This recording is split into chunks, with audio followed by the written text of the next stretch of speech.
मान्यवर, अभी एक फैशन होगा, अभी एक फैशन होगा, अंबेडकर अंबेडकर अंबेडकर अंबेडकर अंबेडकर अंबेडकर। इतना नाम अगर भगवान का लेते तो 7 जन्मों तक स्वर्ग मिलता था।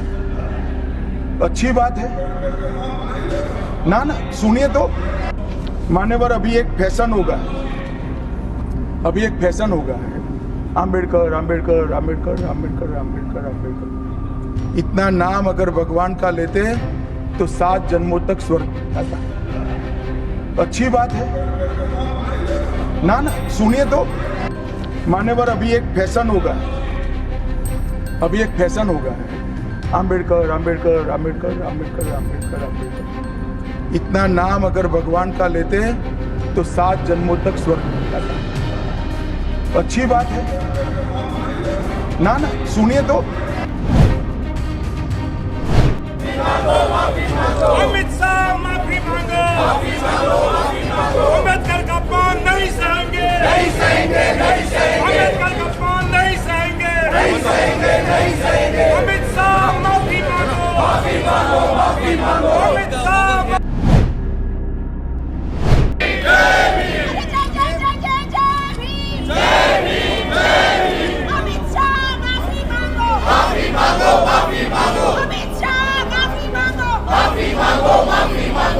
संविधान नहीं चलेगा, नहीं चलेगा, नहीं चलेगा, संविधान नहीं चलेगा, नहीं चलेगा, नहीं चलेगा, संविधान नहीं चलेगा, नहीं चलेगा, नहीं चलेगा। अमित शाह माफी मांगो, माफी मांगो, माफी मांगो, अमित शाह माफी मांगो, माफी मांगो, माफी मांगो। जय जय जय जय जय भीम, जय भीम, जय भीम, जय जय जय जय जय भीम, जय भीम, जय भीम, जय जय जय जय जय भीम, जय भीम, जय भीम। भारत रत्न डॉक्टर बाबा साहेब अम्बेडकरांचा जय हो, भारत रत्न डॉक्टर बाबा साहेब अम्बेडकरांचा जय हो।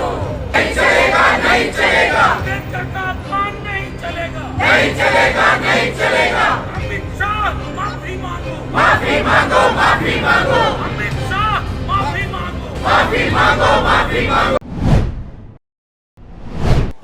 जिस प्रकार से कल राज्यसभा सदन में अमित शाह जी ने बयान दिया कि एक फैशन बन गया है अंबेडकर अंबेडकर अंबेडकर अंबेडकर, इतना ही नाम अगर भगवान का लिया होता तो 7 जन्मों तक स्वर्ग प्राप्त होता। जिस लहजे में उन्होंने बोला है और जो शब्द इस्तेमाल हुए हैं, ये सीधे तौर पर वो तमाम देश के अनुसूचित जाति और जनजाति और देश के आम नागरिकों का सीधा सीधा अपमान तो है ही, ये अंबेडकर साहब का भी अपमान है। ना तो कहीं जी लगाया और अंबेडकर साहब को फैशन की संज्ञा उन्होंने दे डाली। जहां पिछले 4 दिन से लगातार दोनों सदनों में ग्लोरियस 75 ईयर्स ऑफ कॉन्स्टिट्यूशन के ऊपर डिबेट चल रही हो, तो क्या ग्लोरी ये दिखाना चाहते हैं और किस प्रकार की इनकी सोच है भारतीय जनता पार्टी के नेताओं की, ये अमित शाह जी ने कल दर्शा दिया। इनका बस चलता तो जिस प्रकार से इन्होंने चुनाव के ऐन पहले जिस प्रकार से कहा था कि 400 पार का जो नारा इन्होंने दिया था और संविधान को बदलने की बात उसमें रखी थी, ये जनता ने दिखा दिया कि संविधान को छेड़ने की कोशिश करेंगे तो 240 पे आज लाया है। यही अब जो अपमान इस शोषित और प्रताड़ित वर्ग का इन्होंने किया है, यही वर्ग इनको 240 से 40 पे लाके खड़ा करेगा। और जहां तक भगवान का प्रश्न है, तो जो सर उठा करके जीने का जो अधिकार अंबेडकर साहब ने शोषित वर्ग को, प्रताड़ित वर्ग को, अपमानित वर्ग को दिया है और जो अपमान इन्होंने किया है, मैं कहना चाहूंगा कि अंबेडकर साहब ही है जिन्होंने उनको सर उठा करके जीने का अधिकार दिया है। ये जो कल उन्होंने बयान दिया है, मैं कांग्रेस पार्टी की ओर से मांग रखता हूं कि सार्वजनिक रूप से अमित शाह जी आकर के माफी मांगे और सदन में भी वो मौजूद रहें और सदन से भी माफी मांगे। आज जो बयान इन्होंने कल दिया है, आज वो अपने इस संवैधानिक पद पर रहने का अधिकार खो चुके हैं। उन्हें गृह मंत्री पद से इस्तीफा देना चाहिए और सार्वजनिक रूप से देश से माफी मांगनी चाहिए। मैं कहना चाहूंगा कि हालात किस प्रकार के रहे हैं, आज भी हम अगर आज़ादी के पहले की बात करें तो बहुत अलग होगी। आज भी जहां पिछड़े क्षेत्र हैं वहां आज भी अनुसूचित जाति और जनजाति के लोगों को साथ बिठाया नहीं जाता है, साथ खिलाया नहीं जाता है। उनके लिए सार्वजनिक नलों के ऊपर आने की अनुमति नहीं है।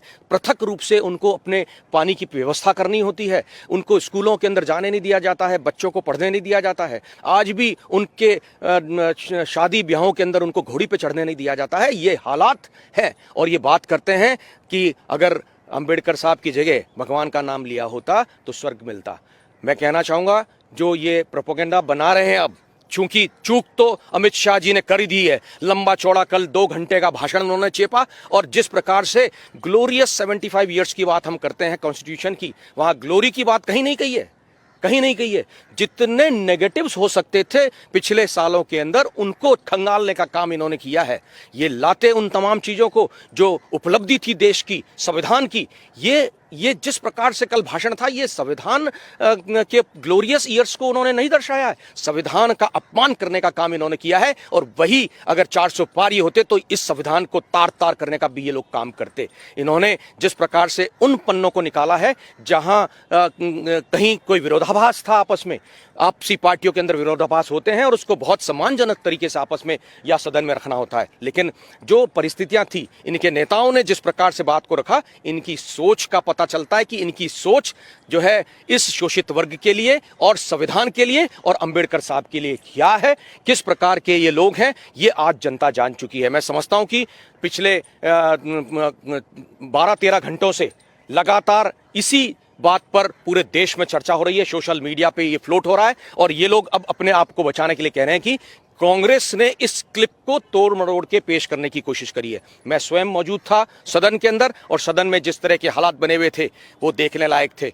जब एलओपी ने बोलने की कोशिश करी, हमारे कांग्रेस प्रेसिडेंट आदरणीय खड़गे साहब ने जब बोलने की कोशिश करी इस पर, तो उन्होंने कहा कि अगर मैं गलत हूं तो आप बोल सकते हैं, अन्यथा जो है आप खड़े होकर के बोल नहीं सकते हैं। मैं कहना चाहूंगा हर चीज में उन्होंने गलतियां रखी वहां पर और जब बोलने की बात आई तो बोलने नहीं दिया गया। ये इस बात को दर्शाता है कि क्या किस तरह की परिस्थितियां चल रही हैं। 4 दिन से लगातार बहस चल रही है, 2 दिन लोकसभा में, 2 दिन राज्यसभा में, लेकिन जो चीज निकल के आई है वो मैं समझता हूं कि संविधान के खिलाफ है। संविधान को विकृत करने की बात करें, मैं एक कोट करूंगा अंबेडकर साहब के 1948 के अंबेडकर साहब ने जो चेतावनी उन्होंने दी थी उन शब्दों को कोट करूंगा, केवल प्रशासनिक स्वरूप को बदलकर, असंगत बनाकर, उसे संविधान की भावनाओं के विरुद्ध बनाकर के संविधान को पूरी तरीके से विकृत करना संभव है।